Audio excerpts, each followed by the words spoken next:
everyone, let's draw a cute little globe to celebrate Earth Day.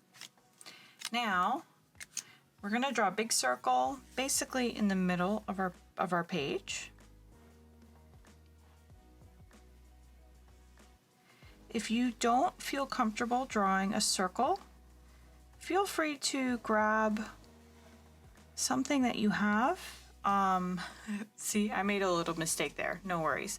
But I know a lot of times my students don't like to draw circles because they want it to be perfect. First of all, I'll tell you, it doesn't matter if it's perfect. It's a drawing, so it's okay if it's a little bit wobbly.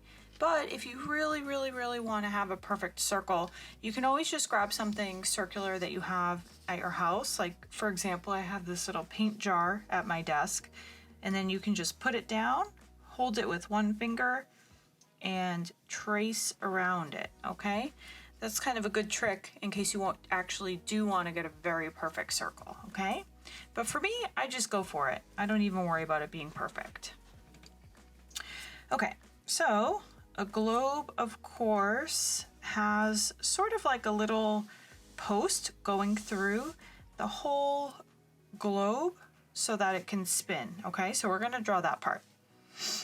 So in the middle of our circle at the top, draw a skinny rectangle like this, okay?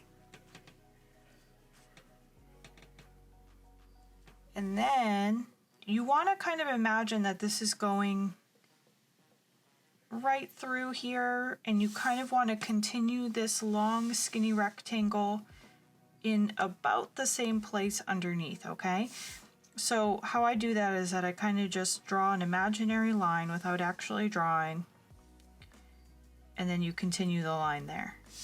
And same up here, okay? So there's my line. I'm pretending I'm drawing it here, and it would be about there, okay? Let's make that a little longer. Okay, now the base of our globe, we can keep that pretty simple too. We're just gonna draw an angled line out this way, and then an angled line out this way.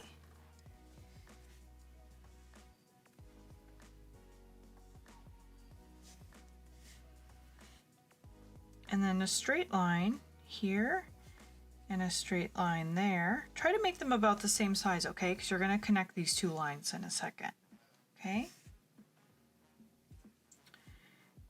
And then draw a line from this point all the way as straight as you can, but same as my circle. If you guys want to use a ruler for your lines, you can, but I think it's better just to kind of go for it.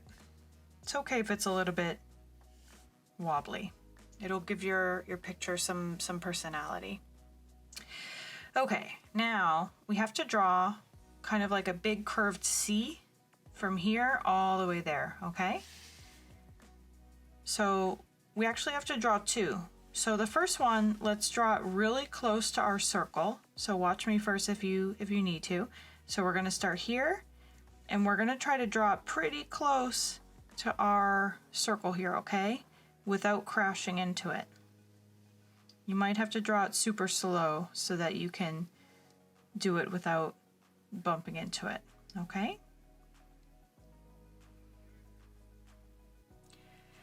So there's one. This is kind of like the arm to hold everything in place. Now we're gonna do another one right above it, and we're gonna try to make it the same shape. So again, you might have to draw slow so that you can see what type of curved line you need to do.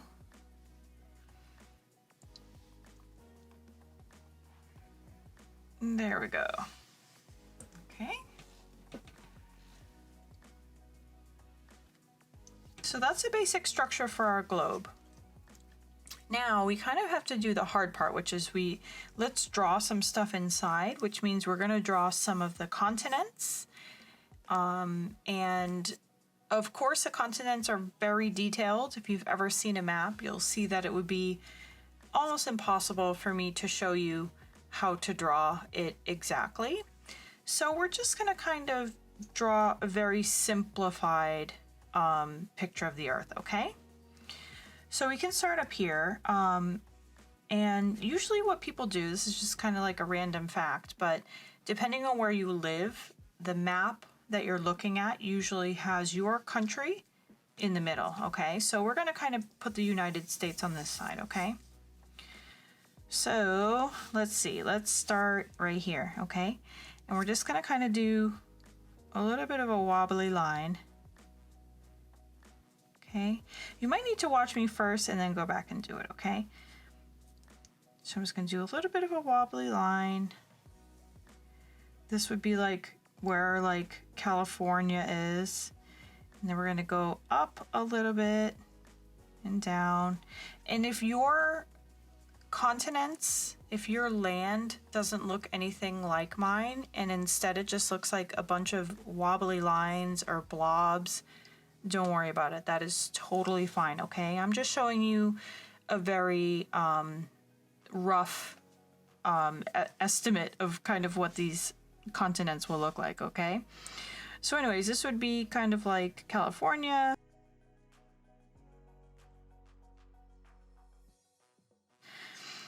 Then we're going to go, this would be like South America. Okay. So I'm literally not even looking at a map. I'm kind of just using my memory. Okay, so that's kind of like South America. Let's go a little wobbly. That would actually be Texas. So there's like a little bump there. I'm going to do another bump there. That's Florida. That's where I live. Okay, wobbly. Maybe another little bump for Massachusetts, another state. Okay, and then there's Canada. Okay, and then we're kind of just going to do some bumps. Can draw kind of like some squiggly shapes up here for like a lot of the islands that are kind of happening up towards the north. Kind of like a bigger blob there. That'll be like Greenland. If you want to get really detailed, you can even do like Hawaii here. Okay, now let's move over. So this would be the Atlantic Ocean. So across the Atlantic Ocean, we have, of course, more continents over here. So let's do another kind of blobby shape. This will be like Europe. You can tell I don't look at the geography of Europe as much because that is really just a blob. Okay. Here's Africa, which is bigger than South America. So I just want to make sure that this chunk of land is bigger than this one. Okay, kind of scoops down. Let's draw like a little island here. This would be like the UK and Ireland. I'm going to draw another little bump here to represent the Scandinavian islands. This would even kind of go like this. Okay, so, and then let's just do some more wobbly lines.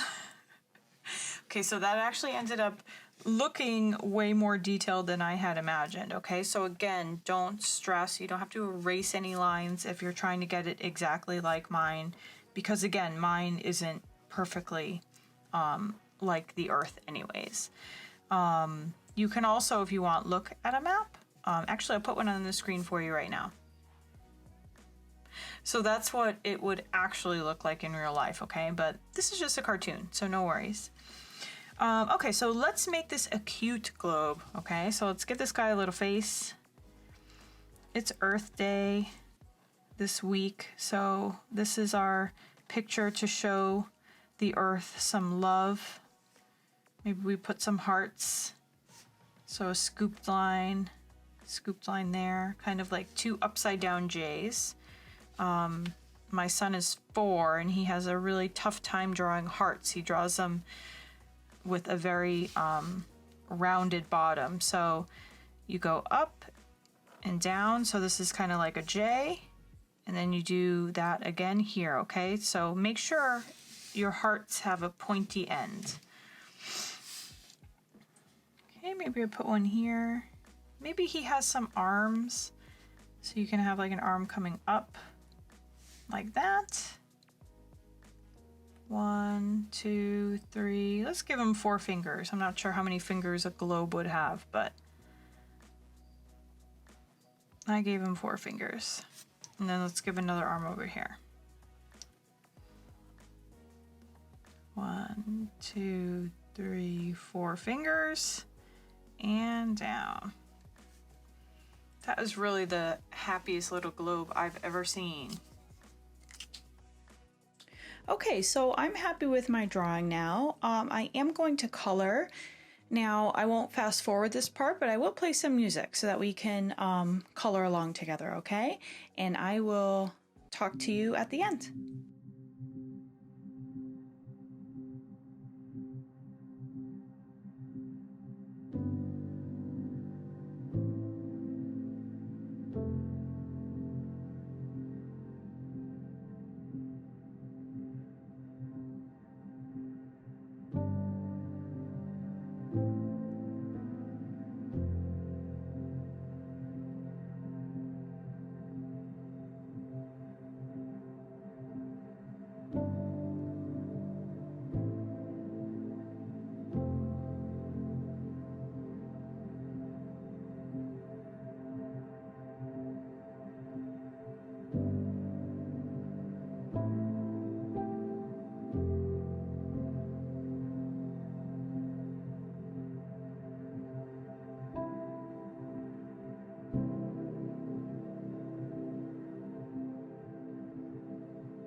All right, there we go. I'm done. Hopefully yours came out awesome. Thanks for sticking with me all the way through the coloring and everything. And I hope that you guys have a great Earth Day. I'll see you back here soon, okay? Bye.